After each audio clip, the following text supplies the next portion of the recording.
Bismillahirrahmanirrahim. Assalamualaikum warahmatullahi wabarakatuh.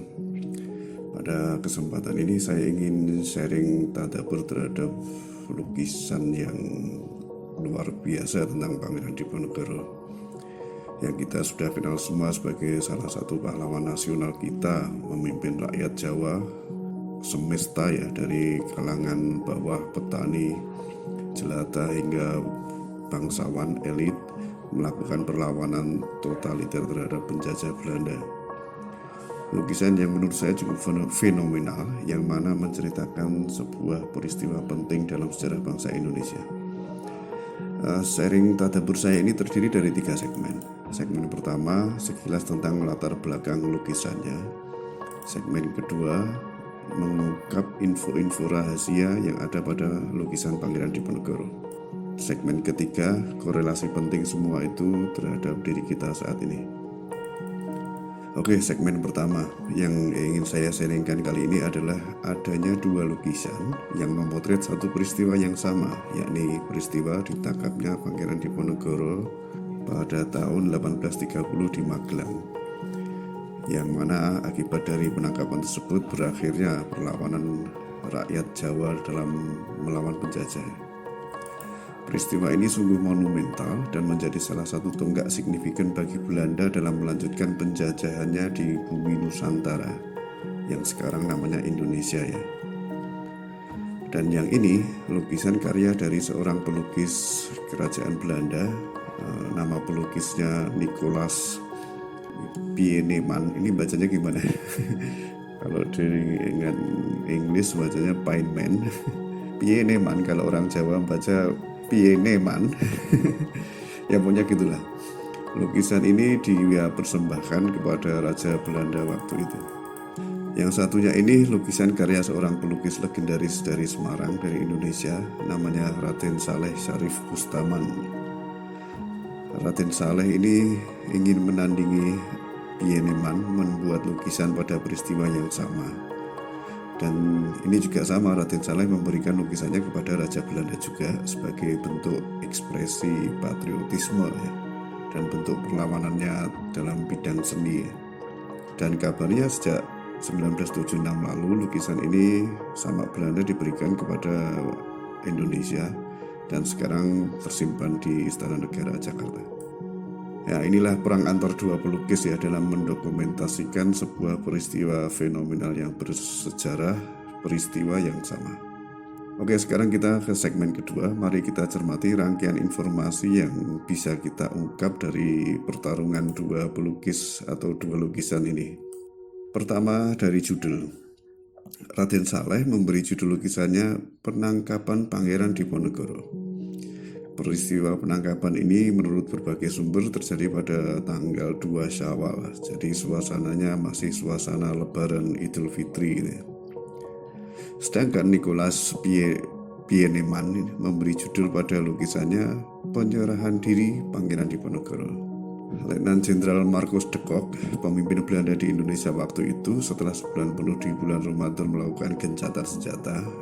Kemudian setelah Idul Fitri, Pangeran Diponegoro melakukan silaturahmi Lebaran yang tahunya malah langsung ditangkap dan kemudian segera diasingkan.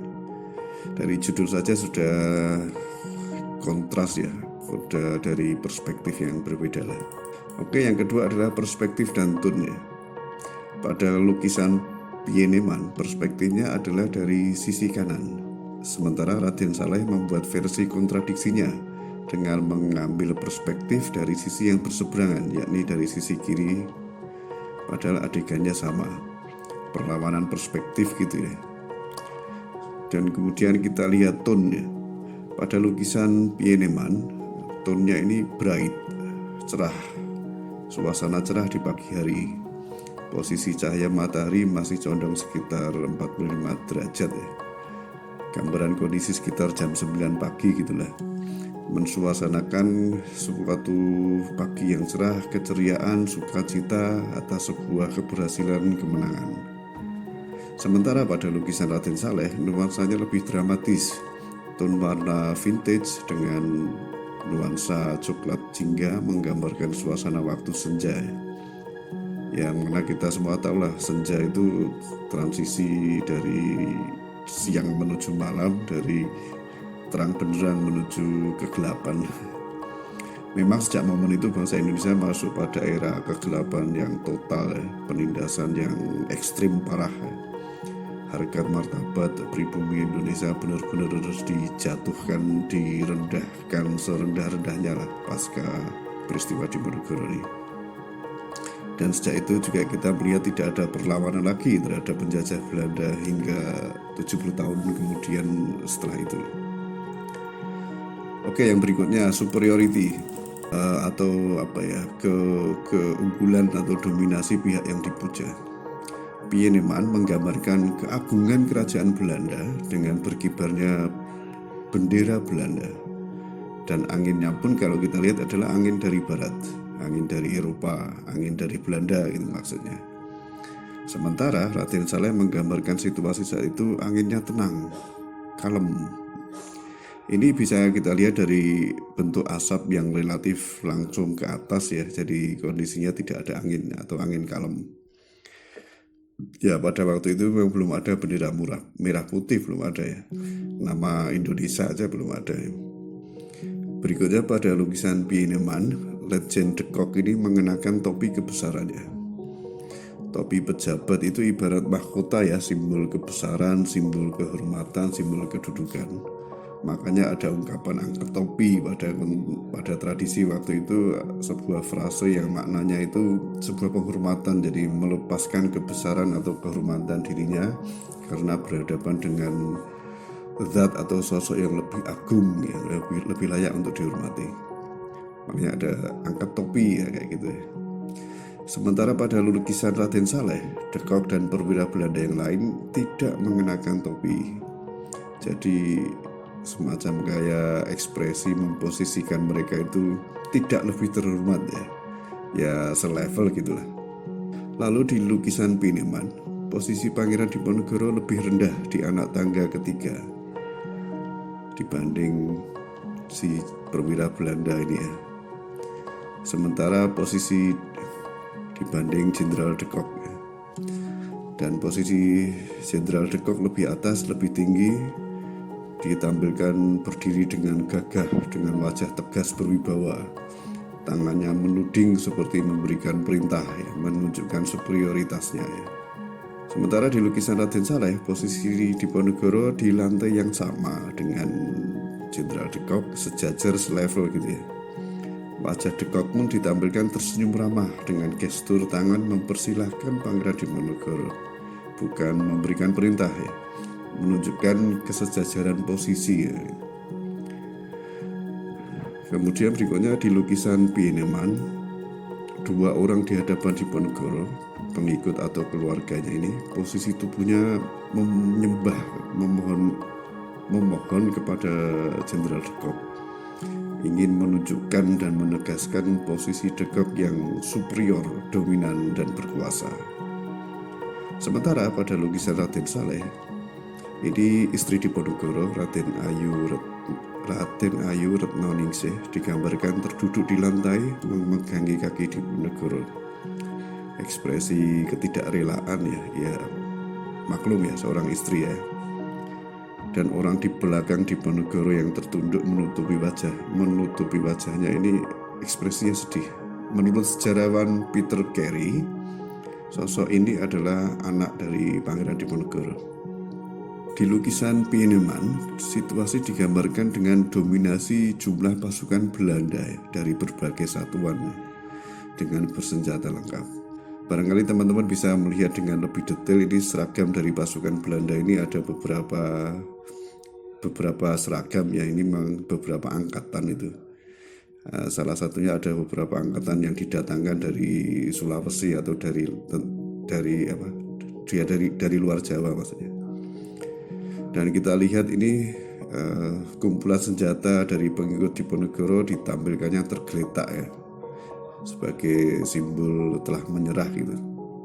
Sementara di lukisan Raden Saleh, pengikut Diponegoro tidak ada yang membawa senjata, pakaiannya rapi semuanya, karena memang hajatnya adalah hajat silaturahim Lebaran ya, Idul Fitri.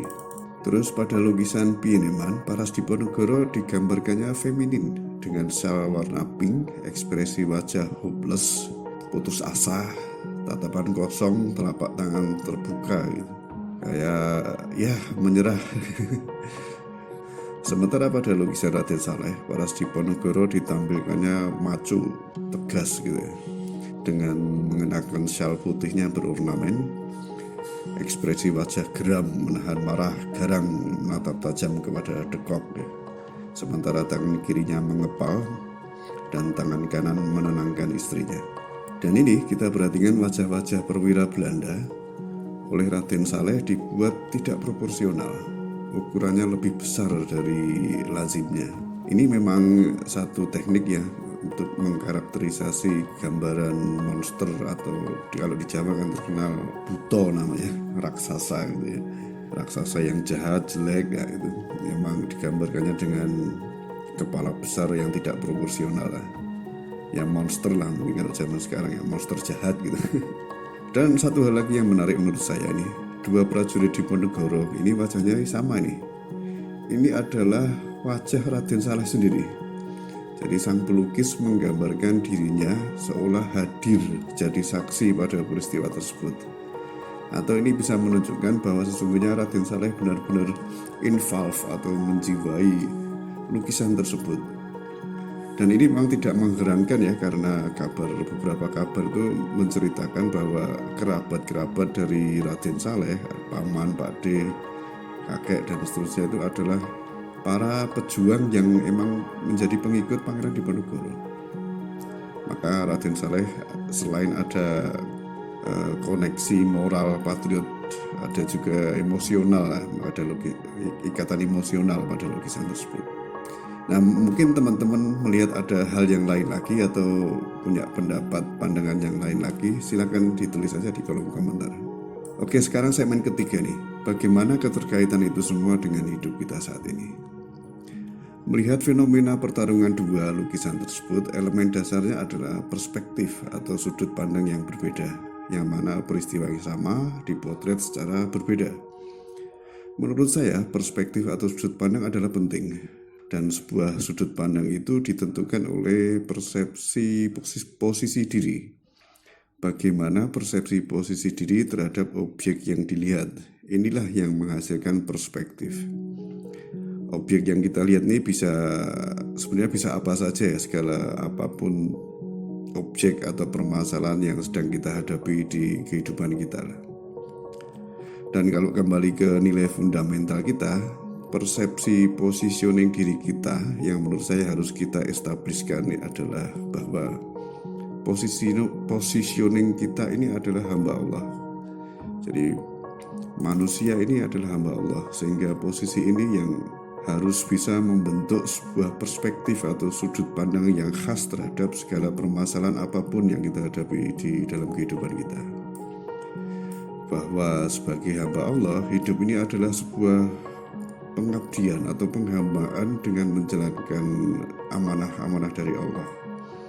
Dan sebagai hamba Allah, posisi manusia-manusia yang lain jatuhnya adalah ya sama, sederajat, sama-sama hamba Allah, atau sebuah ikatan persaudaraan dalam penghambaan. Tidak ada yang lebih mulia antara satu dengan yang lain. Kalau ada namanya kedudukan, itu hanya sebagai fungsi sosial kemanusiaan saja, tapi secara derajat di hadapan Allah adalah sama. Sebagaimana dalam salah satu ayatnya ya, jadi inna akramakum indallahi atqakum. Jadi kemuliaan di hadapan Allah itu adalah ketakwaan. Positioning yang begini menurut saya penting dalam menentukan perspektif dalam kehidupan kita. Oke, langsung ke kasus nih. Misal ada seorang yang berbuat maksiat, bagaimana perspektif kita terhadap hal tersebut?